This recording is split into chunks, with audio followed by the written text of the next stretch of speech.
There was a very, very finite constraint. There wasn't time to banter about it. It was just, this is going to happen, and it's going to happen right now. Welcome to a Life Creative Podcast. I'm Marcy McGoldrick. And I'm Melano Gomez. This is a podcast where we share stories, support, and advice for the creative community while they navigate their professional careers. So whether you're running a business, pursuing a passion, or just trying to connect with creators, we're here to bring you practical tips, insights from experts, and a little inspiration too. Today we are excited to speak with Heidi Johannsen Stewart, the co-founder of Bellocq Tea Atelier, an artisanal tea company based in Greenpoint, Brooklyn. After training at the French Culinary Institute and spending nearly a decade at Martha Stewart Living, Heidi turned her passion for beautiful ingredients and meaningful rituals into creating Belloq's celebrated line of hand-blended teas. Known for sourcing the finest single-origin teas from around the world, she approaches blending as a form of sensory artistry, transforming scent and flavor into evocative experiences. Today, she continues to shape Bellocq as a company dedicated to quality, creativity, and an honest appreciation for the art of tea. Heidi, we're so excited to have you here today to talk. Oh, thank you, Marcy. I'm excited too. Oh, gosh. It's like a dream come true, really. Us too. So we thought it would be good to start. You grew up pretty obsessed with food as a kid as well. Yeah, I've always been obsessed. I love cooking. Did your mom love to cook as well? She enjoys cooking, but it wasn't... At the level that you did the same obsession? Yeah, no, not at all. But she made, lovely meals, but it wasn't the same. Yeah. So food wasn't necessarily on your radar when you were thinking about college and things like that? No, not at all. Okay. No, I just enjoyed cooking. Like I loved making things. And I think that was it. I really enjoyed making, creating, but food, I had a inclination toward taste, flavor, just kind of really enjoying the process of it as well. I found it very calming, I think, and exciting because food is wonderful because you're cooking for somebody and you are caring for them and creating something, and it's very, it all happens really quickly, so it's very satisfying. That timing. Yeah, exactly. But you lived in yes. My boyfriend at the time, who's now my husband, we moved to San Francisco in the mid-90s, and we lived there, and it was amazing. That was another moment, though, that I would say influenced that trajectory. The food culture there. Yes, exactly. I would get in my car and go to the Sonoma Farmers Market on a Tuesday or whatever. But the produce, coming This was from farm to table, too, was a big thing. Exactly. Alice Waters was, Yes, exactly. And the food culture there. Yeah. Coming from the East Coast, it just wasn't the same at all. And the produce, I remember the first time going to a Whole Foods market and just thinking, oh my God. It was extraordinary. Even I really remember the beets, and it was exceptional. And we would make our way over to Berkeley to go have, a meal over at Chez Panisse. Yes, exactly. early on. Yeah, or go up to Tamales Bay and have oysters, like barbecued oysters right there. It was so wonderful. But it did. It further incentivized me, I guess. But what were you doing out there? You decided to... my husband, he was working for a design company. And I was cooking just at home. My days were spent for a while. I just would, be walking around San Francisco, going to the market, going to Chinatown, looking in the markets. It was such a moment of exploration, and I did that, or going outside of the city to go to a market or a farm or whatever. And did that kind of eventually lead you to go to school for cooking? I did. Yeah, we moved. Then we left San Francisco and moved back. Well, we moved to Philadelphia. And my husband was still working for the same design firm. And then I started working there as well. I was just doing some administrative work, I think. But honestly, I don't think I was a very good administrative assistant, and I'm sorry to say that, but I was reading a lot of Food and Wine. And there was an ad, and still cooking, still going to the 9th Street Market. I think that's what it's called in Philadelphia. Still going to the 9th Street Market and cooking, and roasting cipollini onions for Thanksgiving. The Italian market on South Street. Exactly. Oh, it's so wonderful. And, buying like an iron crepe pan. Anyway, so circling back to Food and Wine magazine, this was, the internet was very young, let's just say. And dial-up. It was dial-up. Screechy dial-up. Oh my gosh, yes.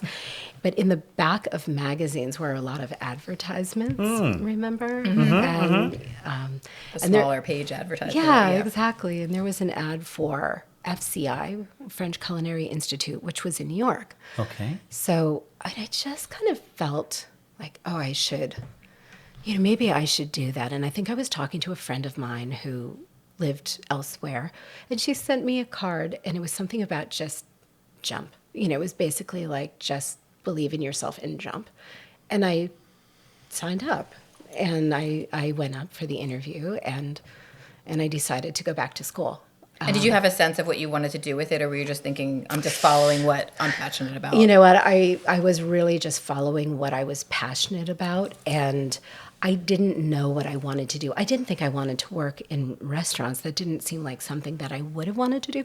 Maybe I wanted to be a caterer. I didn't know. What's the prerequisite for culinary school? A check? Thank you. It was a check. Like everyone. Do you have a check and a knife? Yeah, they're like, do you have $25,000 for 6 months? Yeah, okay, come on in. But they would, interview you like they were going very to serious. Decline. Yes. Which is very funny. But everyone in the class was like, someone used to be like a CPA, and someone else had been, a stockbroker, and someone else was, like an aristocratic, French someone. It was kind of like that. So there wasn't a clear plan.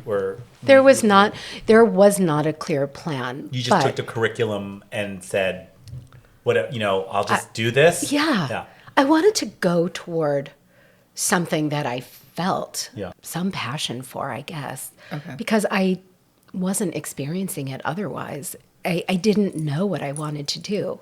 And sometimes that can be a very uncomfortable feeling when you don't know. Yeah. And so I was leaning into something that I felt something for, and I thought that would probably lead me to where I needed to go. Exactly, which sounds terrifying right now looking back on it, but it was the right thing to do.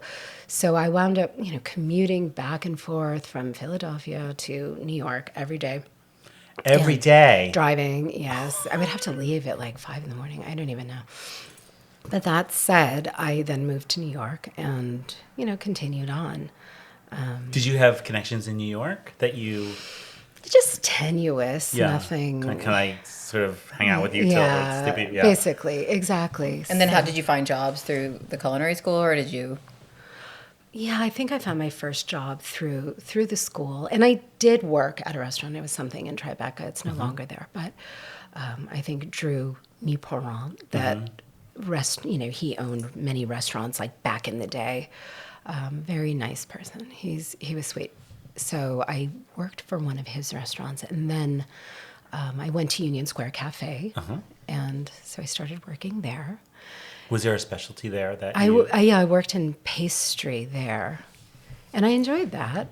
Oh, I met Jimmy Carter. Oh, that's fun. I know, it really was. He was so lovely. He was such a fan. That's kind of fun. It was. It really was. It's busy and active, and every night is a performance. So that was enjoyable. But again, I certainly didn't want to make that my path. I just knew that wasn't for me. There's, I know that it's very enjoyable and people have wonderful careers, but it wasn't the right path for me. I knew that.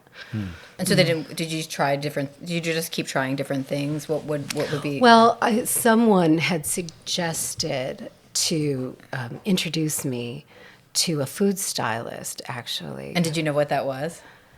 Not well, a little bit. I mean, yes, because of all that reading of Food and Wine. Okay. Someone was doing. And so, and I also loved the early Martha. Yeah. I loved all of that, and I subscribed, and I just was so, art driven and beautiful, and I was very attracted to that. So I was introduced to a food stylist who, I think I assisted a few times, but she said that, I think you would do very well at Martha Stewart at the magazine. And so she had worked there freelance, I think. So, she gave me someone, number, Susan Sugarman, and in the food department. Yeah. And so I called, and I called many times. I would left messages, and I was persistent, I have to say, in a way that's not your style. Yeah. It's not my style. It's not. I'm not. I'm surprised. Actually, looking back, I guess I really, really wanted to be part of that. Be part of it. Yeah. Because I was so persistent. It was strange. But, and I'm glad I did. Finally, she called or she picked up or who knows. and I went in for an interview. You got hired as well as I did. So, yeah. And I remember orientation. Right. And I remember sitting in orientation and I sat next to Heidi. Yes. And, right? People were saying, "Oh, so what department are you in?" And I think I asked two other people, and they were saying they were in other departments. But then when Heidi, I asked her, she was, "Oh, I'm at the magazine," and I'm like, "Me too." And then my chair slid over because it's like nobody else had in common with me but her. Yeah. So that's some sort of the beginning of it. We're the same graduating class. You're right. I freelanced, and then Susan, she invited me on to an editorial position. Do you have favorite stories that you worked on? I do. I have a couple. I worked on this one story. It was called Fruit and Herb. I worked on it with Aisha Patel, and Marty and Andrea shot it. That's Gentle and Hires. So they shot it. Well, that's a dream team to begin. I mean, with. it was. It was like dream team. Good. But it was so beautiful, and there was just something. It was so ethereal, and there was something very loose about it. But just, I had a moment when I was working on that. It was the flavors that were coming together. Again, there was this ethereal quality that was happening because of the subject matter, as opposed to roasting a ham or something, which, that's fine too. It's also good. Yeah. But there was something about this that I felt very attuned to, that I could understand it really, really well. And so I remember I made these beautiful sorbet, various sorbet. It was such a pretty shoot. Oh, I forgot, the art director was Mary Jane Coster. Yeah. But we did this one, and it was like this overhead of all these beautiful sorbets, and we were doing it was like bay leaf and Crenshaw melon, and all these just subtle, gorgeous flavors together that wound up being the cover, which was very unexpected. It's beautiful. It Cover. was really pretty. beautiful, but it felt. It was unusual a little bit to be putting it on the cover. It was exciting when you got a cover. Yeah, it was exciting. It was exciting. That was exciting. But that was a moment. That was a moment that I really felt almost like I felt the little bit of the air crackle. I felt like the electricity of it. I knew it. I understood it. The beginning of something else. It was the beginning of something, but I had no idea what it was. I just knew that it was a language I could speak. That's very, very well. I acknowledged it in my mind. I remember really knowing. I love those pivotal, times that you can say to yourself. I look back and I'm like, that was the beginning. Yeah. How long were you there? 10 years. Yeah. And then I did some freelance work after as well. After I left for living. Well, you started a family, right? After you left. I did. My son was born while I was there. Yeah. Okay. And so when he was, 2.5-ish, I left. My husband traveled a lot, and it was just a lot, and I need a little more flexibility. I loved the work. Yeah. And I loved the teams. I mean, it was so special. We all could speak the same language. It was very specific, and we were all very connected. I know I felt for the first time that I had found, I had found my spot. I had found my tribe. I had found my people. I loved it. Yeah, we all look back at those editorial days as sort of another education. Oh, very much so. You Very know, much so. That it was so special. It was. So that flexibility then gave you the Yes. opportunity to freelance for other people. Yes. Yeah. Yes. You know, like Food and Wine. There's these magazines. Circling back. These things that you were looking at, you were finally a part of Gourmet. Even though that was still around. Right, exactly. And that was wonderful too. You know, a different kind of work. I worked for the Times, you know, stuff like that. But I think the work was different, but yet it's collaborating. Yeah. It's collaborating and going from Martha to those, you know, in a freelance capacity. I mean, that brought a lot of authority, Yeah. you know, of course, because the standards were so high. So not to jump ahead, but when you were Sure. talking about the fruit and herb story, it seems so relative to what you're doing now. Do you feel like, I know you mentioned that it sparked something, but do you It feel like did. creating those flavors was kind of like a precursor to you? It was, yes, very much so. And I can, in hindsight, see that now. Understand, like The development of it, or just understanding subtle flavors and how they go together, and how the combination becomes something else, you know, becomes something larger. Yes, and that certainly was a precursor, because that's exactly what I do now, blending tea with various botanicals, and, you know, that is exactly the same. That's exactly the same thing. It was like for that shoot, You I was created like, your process. I created my process. Exactly. So then this sort of was seated in your head, like, you know, and then you thought, you know, I would want a business like this. And somehow, did you know exactly what you wanted to do, or? No, I loved drinking tea though. And I was it was always, you know, traveling. I would bring back tea, salt, and honey, and, you know, some other cute things. But that was kind of always what was in my suitcase. Even at the magazine, we would have our meetings, and I would always be wheeling over a cart with tea and teacups, and sometimes I would get in trouble. Oh no, I did good things with you, and you probably presented a tea good thing a lot of times, and they were all great. They were all very, very, strange. very good. I guess it was really on the It is funny mind. when you look back on it. I know. If we got those tears of this, like, oh my god, I know. There were so many ideas that she came up with. It's funny. It's just so strange. So where do you feel like the Yeah. idea for starting like a business well, came you from? know what? It wasn't direct, and it wasn't like going from like nothing to tea. That was a process. And so at one point with some friends, it was we should do something. We should start something creative, something, you know, something to explore. I'm inherently incredibly curious. And I think that most people at Bellocq are inherently really curious. That just happens to be a prerequisite. But you couldn't define it whether it was going to be a shop or. No, at first I think the idea was like a garden store, and then with a garden store and then clothing and, you know, apparel of some kind, you know, just very limited, and serving tea to the clients just as a gesture of Like the just being secondary gracious. aspect of the experience Yeah, was it going to was be. It was just experience. supplemental, yeah. Yeah, it was about the experience. And I think that that's something that's interesting, that it was always going to be about an experience. So, you know, there was an idea of like bringing in another tea brand, or trying to figure out like what is that? But then there was also that moment of creating the brand that you want to buy. That you weren't finding in the market. No, that you Yeah. weren't finding in the market, and we didn't find it in the market. And I think that was a moment of thinking about, well, this is lacking in the market. Let's just Focus on that. and let's just create the brand we want to buy, you know. You know. How many flavors in the very beginning did you? I Do you think remember? probably like maybe 10, Oh, maybe.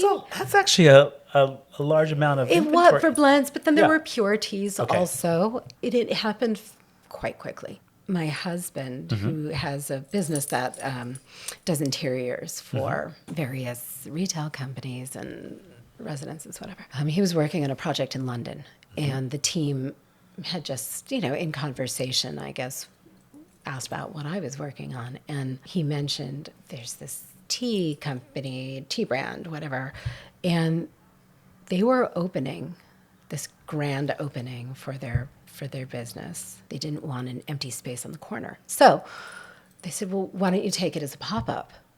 Oh, yeah, let's do that. I had a 4-year-old and a 5-month-old. And we live in New York. And how many days? Like 10. 10 days for a pop-up start to finish. Like the interior was like a white box.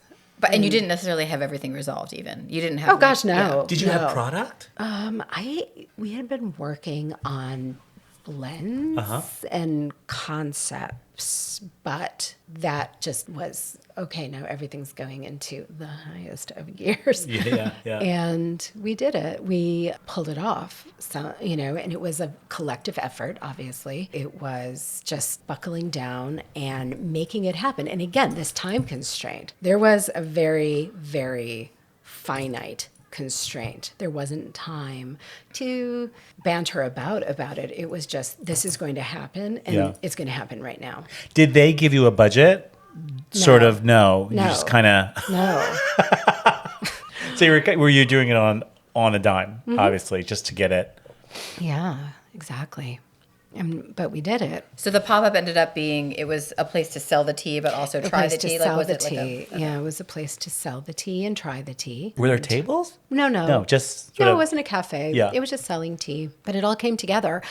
And it's very stressful, obviously. It's just dialing it in. But again, everyone was collaborating and working very hard to make it happen. And yes, it was stressful. And yes, but it happened, and it needed to be open at, say, 4:00 on Thursday. And it opened at 4:00 on Thursday. It was beautiful.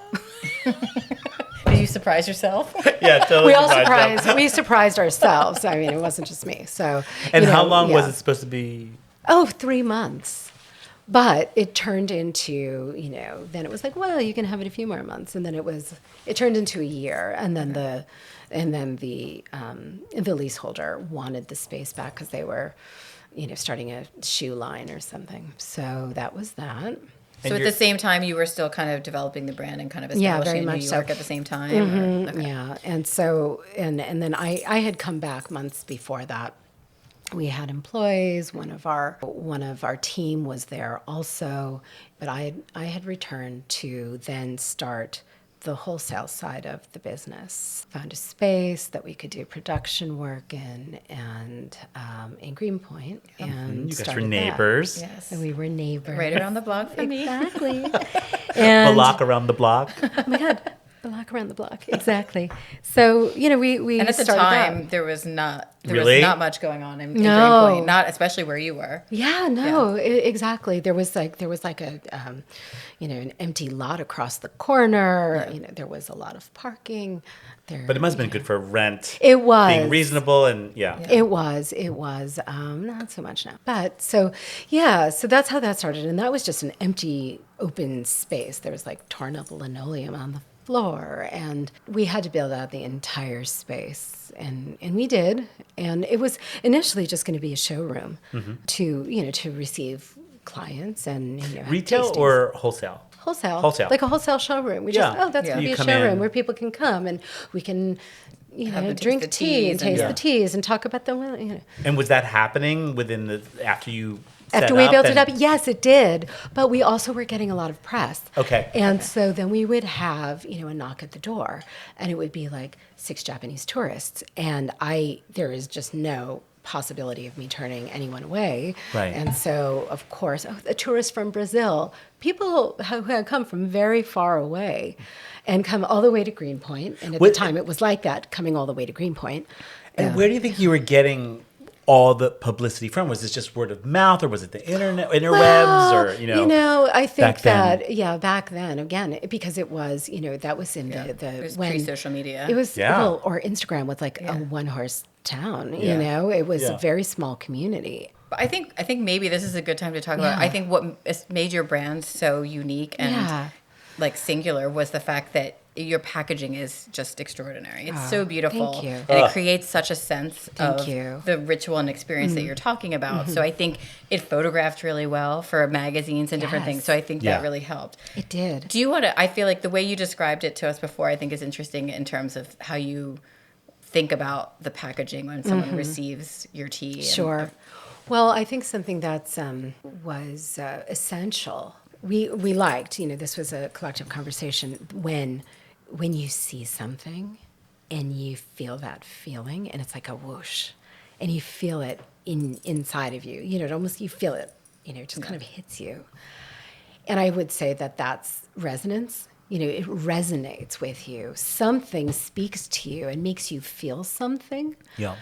It inspires you. Who doesn't love that feeling? I mean, everyone loves that feeling. Yeah, So, and as we know, more people are placing value on experiences rather than that instant gratification thing that that is so prevalent in social media. Very, very much Yeah. so. So I think it was part of that, and then but for the packaging, I mean, really for the entire product, if I can speak to it, I think I could back up a little bit and actually say, like, when creating the brand that you want to buy. When Bellocq was started, blended teas on the market were made from lower quality leaves.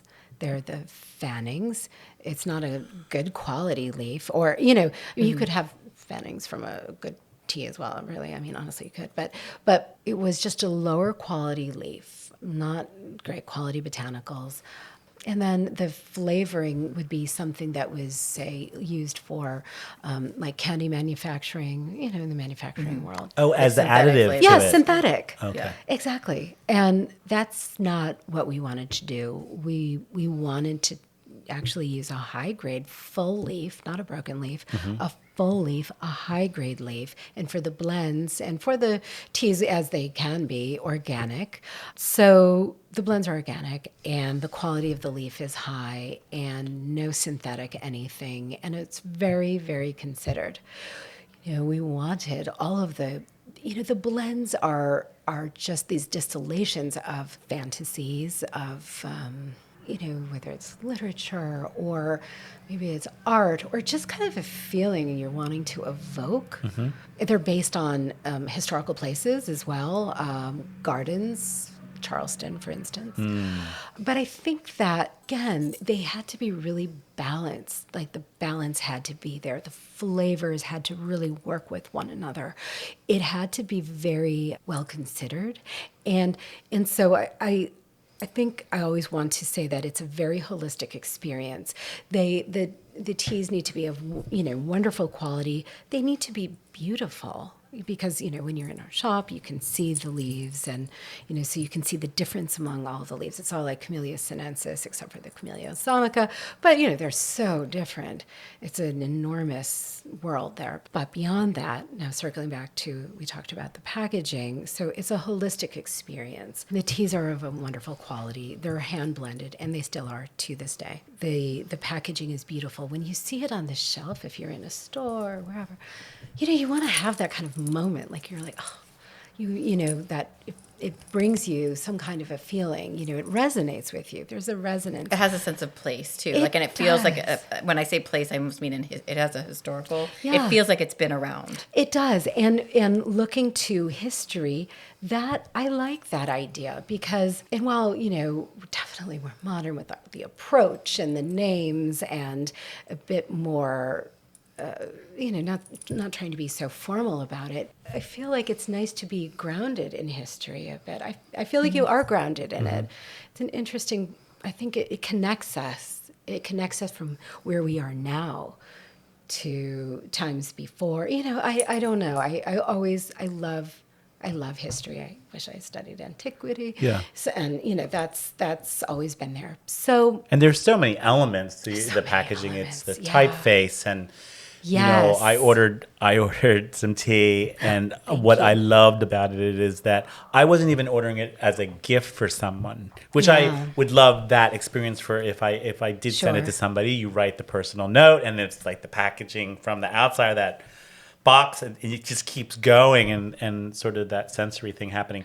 But as someone who bought it for themselves, Yes. I was not expecting the level of of care that it took in Yeah. that packaging. And I guess as a designer, I was like, this is amazing. Yeah. One thing I will say that we really felt strongly about, that is still to this day, it is like a gift to our clients. I know they're purchasing the item, but we wanted it to feel like a gift to them. Yeah. Like we want it to be as beautiful as possible because we want them to enjoy it so much.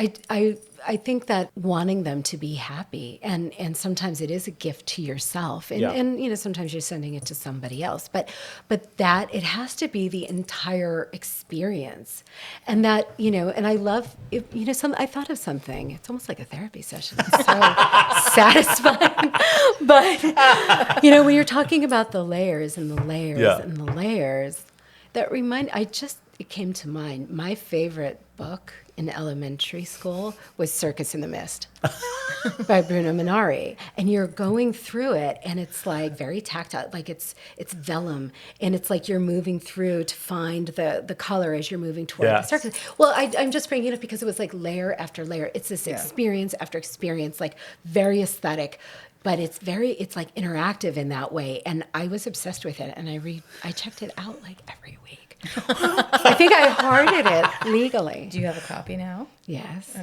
do. It's that little. Remember that little envelope in the beginning with the little card that goes in. It's like Heidi Johannsen like a dozen times signing out. I know. I was so obsessed. But it is those layers, layers of experience, and which is the blending. I mean, you're blending these flavors, and then you take that on into the packaging, and for those layers. When you do a custom, when we're talking about blending a special blend for a client, and you have, Tiffany and Company has come to you for something, and other companies also. And how do you do it? Is it just the feeling, or is there a historical thing? Somebody from Tiffany, do they come to you and say, you know what? Tiffany, you've been in this store, you know what we do. Go, we want you to create a blend. That was exactly what they did. Yes. They didn't say, I don't know. We kind of like Jasmine. No, I know. The best projects are that where they trust you to do what you do best. Yeah. And they trusted us to do a blend for them, and that was very, it was really specific. But I kept imagining, they had been opening they were opening a cafe, and I just kept thinking, it's joyful. Mm-hmm. And so many people are going to want to go to the cafe, and they're known for like celebrating the moments, and the joy of it. Yeah. So that's what happened. And that was exciting, and so I wanted it to feel like love. Yeah, I wanted to feel like joyful. Did you do several versions, or did you? Oh yeah, I did. Okay, and then did you, when you presented it, do you have like, oh my God, this is the one I love? I hope they choose it. No, I just loved all just of them. One. No, just like, this is the one. This is the one. This is it. And they loved it, but they trusted us to create something for them. And people really enjoyed it, and they still enjoy it. It's still served in Tiffany and in the cafe. Yeah. Was Charleston the same way? So that people know Charleston is where the Bloomsbury group, in Charleston. No, that was just they renovated the gardens. It's absolutely stunning. So it's beautiful. And so they So did you do a tea for them? Yes, yes. And it was based on the botanicals. Again, just in the garden. Well, yeah, it was just. Of course, I have to go. Yeah, no, it was like based on research. botanicals in the garden. It was when we had our shop in London when this was happening. Yeah, it was based on the botanicals in the garden. It was based on artwork. It was based on Duncan Grant having lived for a portion of his life in Sri Lanka. So just kind of bringing all of those together. And I love that tea. It's such an unsung hero. It's really unusual, but it's What's delicious. in the blend? Just curious. So yeah, it's a Ceylon, and then it has like rose geranium and lavender, and it had poppy petals, but they're not in there right now because, again, tea is agriculture. So sometimes we like what we're getting, sometimes we don't like what we're getting. So we took the poppy petals out. Maybe they'll come back in. So you can discriminate on availability and just like, we're leaving this out because it's not in agriculture. Yeah, we'll change the ingredient label just because. But so that was part of it. But it just, there's such depth. I mean, it's so interesting because it's such an interesting group of people, Bloomsbury. I love it. And that tea has so much depth. And there is this combination when I see someone ordering Charleston, and then they'll also order Lapsang, and I'm like, oh my God, I just know we would just be friends. Yeah. Like, that's my favorite combination. And I was like, oh. We're going to have a boozy evening and paint every surface in a home. Yeah, basically. I know. Exactly. Let's paint everything. Oh, so inspiring. I mean, what a way to live. I'm so inspired by it. I think about it constantly. They all have different moments. Like, we wanted to create a winter blend, and that's the White Wolf. Okay. In that, I wanted to feel expansive. The feeling of when you're, like, say, out in like the frontier or the plains or something, but when you can see, like, it's very flat and you can see the big sky and that very steely, like slate, like cloudy, the horizon line. Yeah. And I kind of imagined, like, I just kept picturing somebody like riding a horse, like, which is so funny, but it's winter and you can hear like the crunchy grass and you can smell the leather from the tack and the wool from the blanket and the air is so cold. But maybe there's a little bit of like smoke in the distance, like a little bit of a fireplace. I don't know what's going on, but I can still see it so clearly. And what I wanted was that feeling of expansiveness that you would feel above you and beyond you. And it worked. I think it's just like making fragrance. Yeah, it's like I treat it the same way. Yeah, it's, how vintners sort of taste things in wine that appreciate the 12 notes. The difference with perfumes is of the 12 notes, you have an infinite amount of flavorings and no rules. Rules. I think that's kind of rules. It's very difficult. What was the brand that you love that you were trying that you bought before from Bellocq? Oh, I love Pic du Midi. I love that. That's one of my favorites. I love Pic du Midi, and that one has so much joy and fun in it. That one's like based on like a picnic, like in the Pyrenees. So that one's they all just come right to you. Yeah, no, that's like based on a picnic in the Pyrenees, and it's like, we kept joking like, oh, it's like you went to the Monoprix and you got like a saucisson and like, and you're wearing your little socks. General Mills International Coffees into an entire different realm of experience, which I absolutely love. And you're like, you're on your like woolen blanket and you've got your like knee socks and, you're just, and that's what that is about, really. I mean, honestly, I'm not kidding. So I need to set up a picnic blanket in my backyard. Basically, yes, I want to see your knee socks next time we record. Oh my gosh. I just can see like the feet. It's like knee socks and like Birkenstocks or something, but it's just, it's like you're going into the Alpine, and having this tea. But I love that tea as well. Oh my goodness. But they're all, they're special. They all have something there that wants to be expressed. Yeah. In a sense.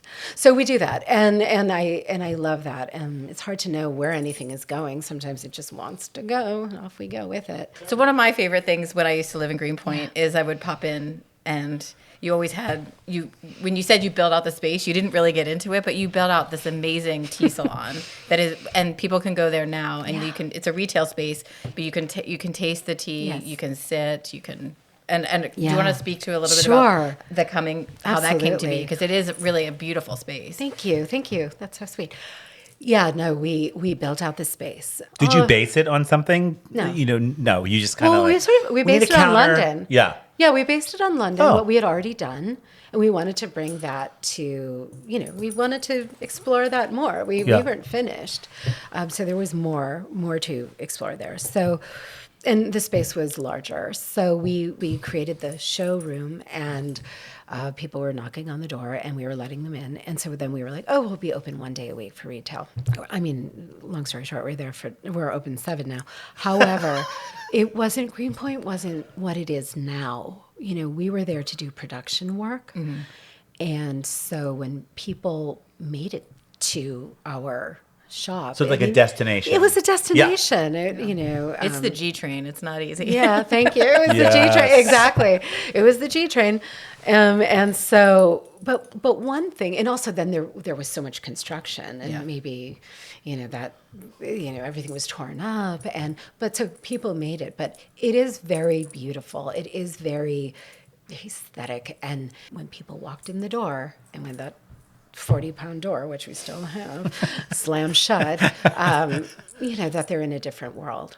And that it's, and I've always felt like wanted to allow people to leave everything at the door and just immerse themselves in this very sensual experience. And it is. It's beautiful, and it smells incredible when you walk in. I actually can't smell it anymore because I've been going there so long. So it's like I'm too familiar, so it's lost on me. But everyone says it smells really wonderful, and I'm so glad. But it's beautiful. We wanted to take any intimidation out of the equation and allow it to just be this beautiful experience. And so you don't have to know anything about it at all. Mm-hmm. You don't have to know anything about tea. And we're there to teach you and to guide you. And our job is one of education. And we've been saying that for many, many years, and it is. But people can come in and, they can look, smell the teas out of the caddy, and they can see the teas in the dishes. They can taste tea. We have wonderful employees, and they'll, walk you through everything, and that's really special. We're actually starting a tasting program, which is going to be very, very beautiful.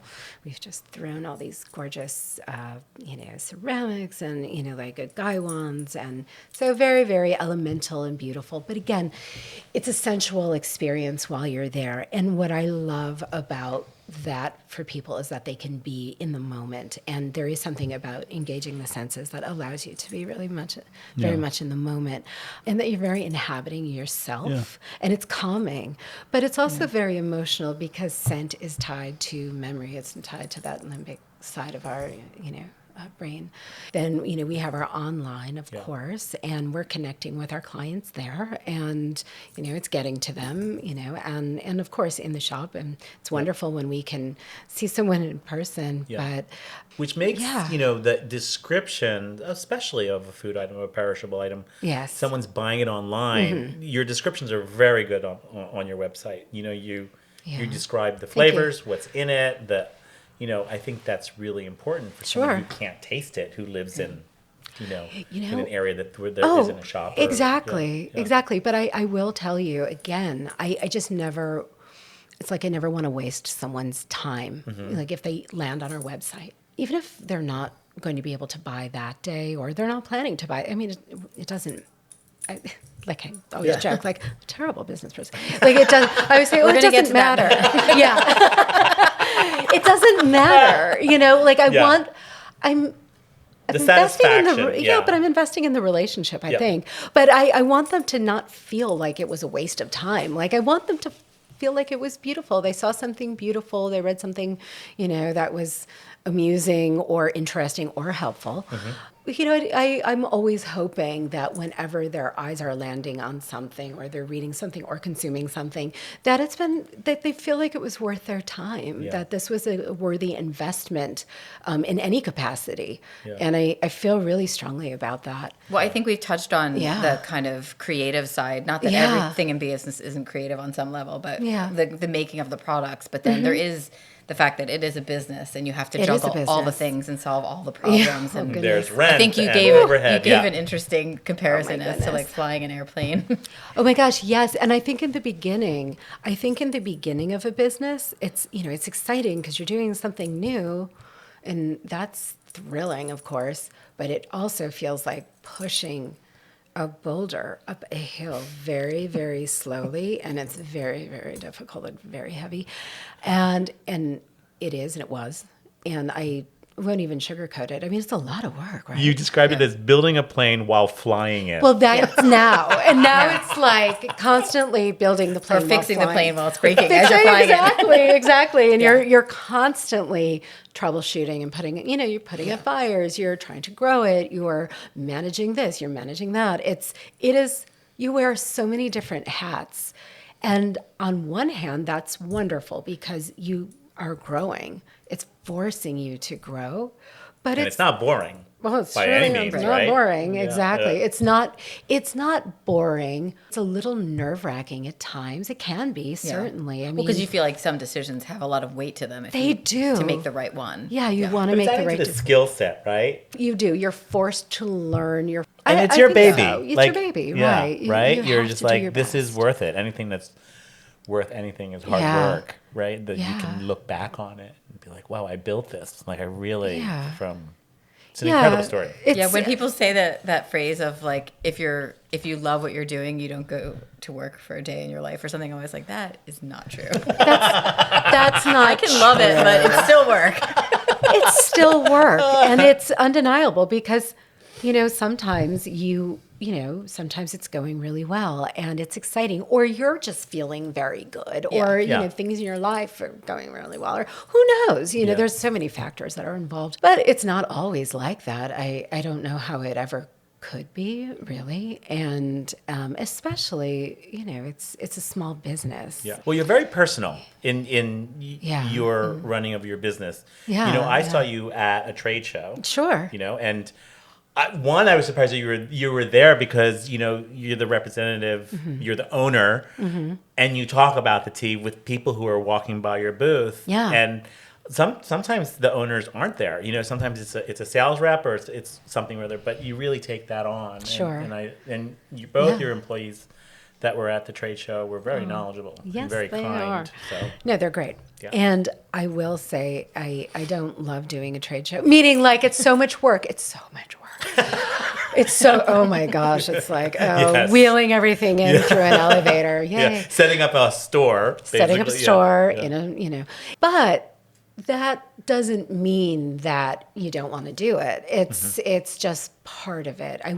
Some parts I wish were easier, but again, coming from a creative place, we're creating all the time, whether it's then, like, oh, now we have to shoot, spring or summer campaigns, or, we have to do more copy for something, or making decisions about product lines that are coming down the pike. There are a lot of decisions, and creative decisions and not creative decisions. It's everything all the time. It keeps one on their toes and sometimes up at night, but at the end of the day, But nothing that a good cup of tea could can handle. Decaffeinated. Yeah. But I will say, we have a little tagline. We have a few taglines, whatever.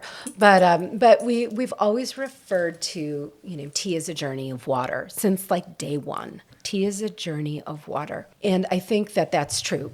We are on these journeys, our passions, our certain skill sets, our abilities. There's a through line that goes through our lives when we look back on it. Yeah. It's been this incredible journey. I don't know what it would have been like otherwise. I can't even imagine at this point. What else you'd be doing. And I do love tea. Like, we haven't even talked about tea so much, but I do love tea. I love what it brings into life. I love the people that it connects. I love The history. the history of it. Yeah. Which is interesting and sometimes sordid, of course. And but I love that our clients also really love it, and it becomes very personal for them, and and it's something they cherish, and Right, they have their favorites. They do, but I love that. I love that connection. So this is the one thing we like to ask everybody, Yeah. and this is probably a good time to do it. Okay, sure. What's the best advice that you've ever received? And in turn, advice you'd give to somebody else? This is kind of a little bit of a cliche, and it's fine. And I really had been trying to think about what that would be. I mean, I obviously received so much advice over so many years. But one that's pretty succinct is that, don't put all of your eggs in one basket. And that can be, whether it's it's like manufacturing or something. I'm looking at it almost from a business side as opposed to like pursuing your creative life in a sense. But it would be, don't put all of your eggs in one basket, because that is a very dangerous place to be, because then, it's gone. It's over. Yeah. So I would say make sure, that you're diversifying, and that you are, you have various streams happening. It helps because of one. For instance, during the pandemic, wholesale crashed because wholesale, shops closed and restaurants closed and cafes closed for a long time.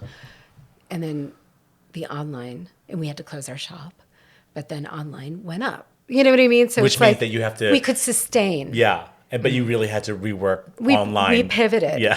We Websites pivoted. We pivoted. But we did, and we navigated, and it was hard, and it required everyone to be, at their best and doing, what they could do. I mean, we were all like, how it was for everybody, but we did it. We made it through. With the advice, well, I'll circle back to what resonates with you, especially as it pertains to a creative life. Something is there. Sometimes you're moving towards something, you're pursuing something, not knowing what the end result is going to be. But it often really does work out, and it leads you often where you need to be. So I feel like following that is something to consider. There is a reason often why you are drawn to things. Right. Because it's probably a superpower that you've got in some capacity, something that you can do often in a way unlike anyone else. And that takes, I do think that takes trust, and that is really, really hard, especially if your family has suggested you should be doing something else. Like, you need to be getting into finance. You want to do what? You're supposed to be an attorney or whatever the deal is, but it can lead you on these really interesting life experiences. And I think that that's really valuable. Doing it intelligently is, helpful. But it's helpful. But we're all doing our best. Yes. You are doing your best. You're doing more than your best. You have a beautiful shop and a beautiful business. This is a great moment to take a short break.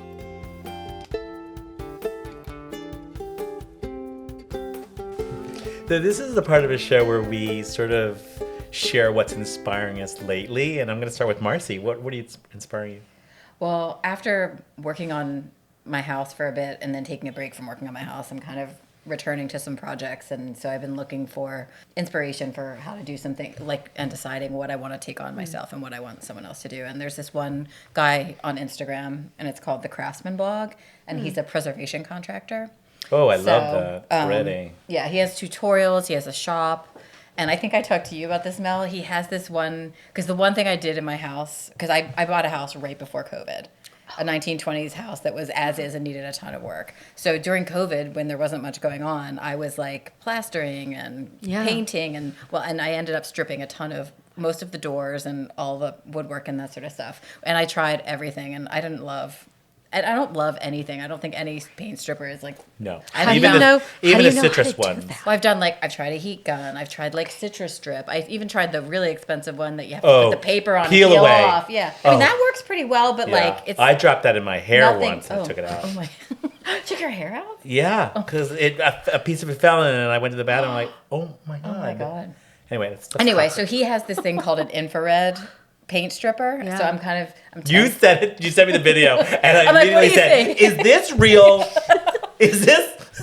So, I'm tempted, but I don't have as much wood to strip anymore. So we'll see. But he gave me some other. Is this a hint to your family for Christmas? I think it's even beyond. I think it's like $400. I'm not sure. That's why I'm like, if it was $200, maybe you would do it. Maybe you can find one on eBay. I could look. Yeah, you should. Infrared. Maybe we should have a community one, and we can just pass it around when you need it. You don't need a paint stripper all the time. Did we say that about an air gun? Yes. That we should just buy a really good one, and then your projects or whatever. Yeah, that's a good idea. So the community air gun. What are you painting this week? You found your community if you all needed it. Yeah. when you all need a spray gun, a professional spray gun, you are. How about you, Mel? Mine is from a dry cleaner slash laundry place that I've been going to for 20 plus years. It's around the corner from where we live in East Village. And I was in there, and she's become my friend. And I was sometimes these stains are just driving me crazy, getting stains out. She said, have you ever tried a bone folder? And I'm like... And you're like, why, yes, I have a bone folder. Well, yes, I have several. And this is a bone folder. It's usually made out of cow or deer, and it's for folding. When you fold in bookbinding, you get a crease. It really helps.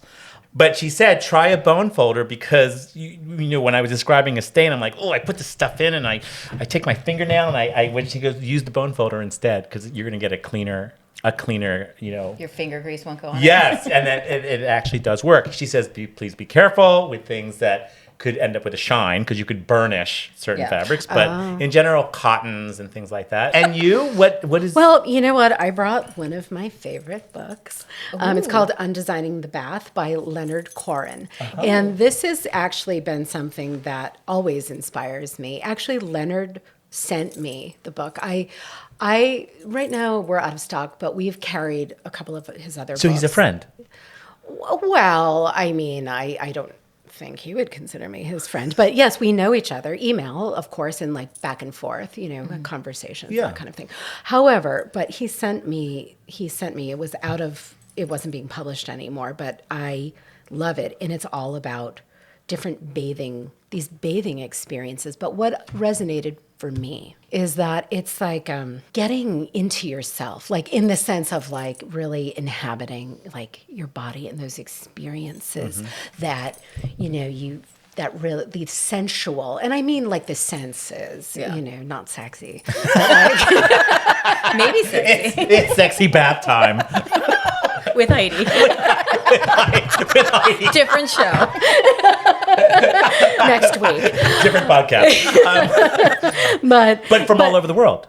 Yeah, just that's different fantastic. practices. And it's just, but I love that because it's about inhabiting ourselves. And something that I think about a lot is how we can experience that feeling of being more human in a sense. That inner world and the sensuality that is part of that. And I think tea drinking is a big part of that, getting the senses involved. And I feel like Undesigning the Bath, it's like, on the cover, it's like, these people who are basically hot spring. I've been wanting to go on a hot spring tour so badly. But it's like, it's just like in the middle of these rocks and how beautiful that is. And that is a hot spring. Yeah, exactly. Wow. But that's kind of primal and beautiful and timeless. Yeah. And I love that.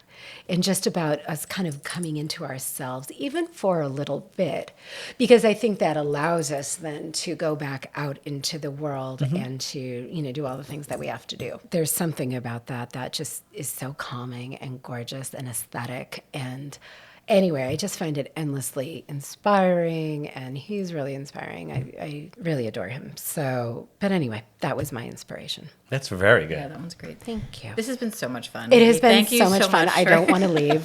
I You don't have to leave. I want to stay together. Like, can we just all have like one enormous like thread, like chain, like text chain? Yeah. I feel like I thought you were going to say either one enormous bath together.